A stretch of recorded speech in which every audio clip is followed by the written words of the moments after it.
Die gebruik van selfoon en internettegnologie het in die afgelope 20 jaar ons lewens drasties anders laat lyk. Kenners beweer dat al meer slimfone binne die volgende jaar op die mees basiese selfoonpakkette beskikbaar sal wees. Soos wat tegnologie vorder, word daar al meer geleenthede gebied. Dit is ook vir ons lidmate in die kerk van toepassing. Daar word al hoe meer van selfone of van tablette gebruik gemaak as elektroniese Bybels. Die Suid-Afrikaanse konteks veroorsaak egter dat al minder mense kontant met hulle saamdra.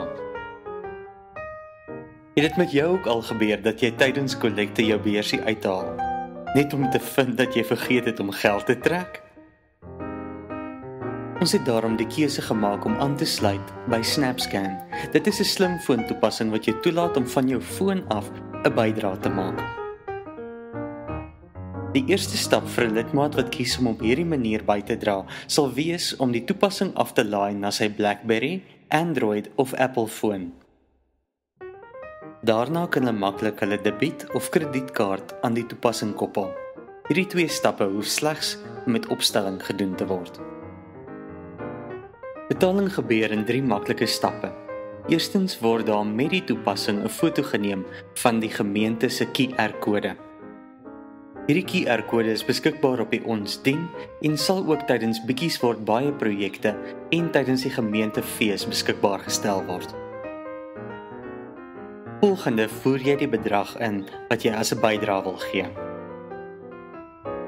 En laastens voer jy die toepassing se PIN in om jou transaksie te bevestig.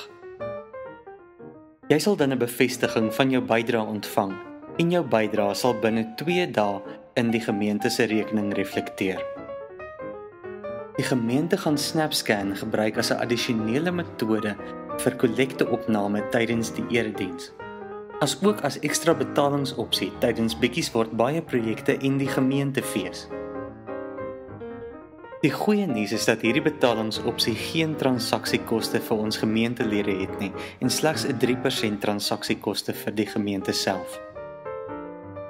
Veiligheidsvoordele van SnapScan is dat daar geen hantering van bankkaarte is nie. Bankkaartbesonderhede word deur die toepassing gekodeer, daar's pinbeskerming op die toepassing en gemeentelede kan self die bedrag van hulle bydrae kies. Alhoewel daar reeds goeie voorsorg en veiligheidsmaatreëls in plek is, beveel Standard Bank die onderskrywer van SnapScan aan dat indien u foon gesteel word, u ekstra voorsorg sou tref, naamlik om u foon skoon te vee en ook u bankkaarte te kanselleer. Indien u egter nie van SnapScan as 'n vorm van bydrae gebruik wil maak nie, is u steeds welkom om enige van ons ander bydraekanale te gebruik, naamlik 'n direkte of 'n elektroniese oorbetaling, 'n debietorder te teken of 'n bydrae te maak tydens die erediens. Baie dankie, ons sien steeds daarna uit om saam met u te dien in God se koninkryk.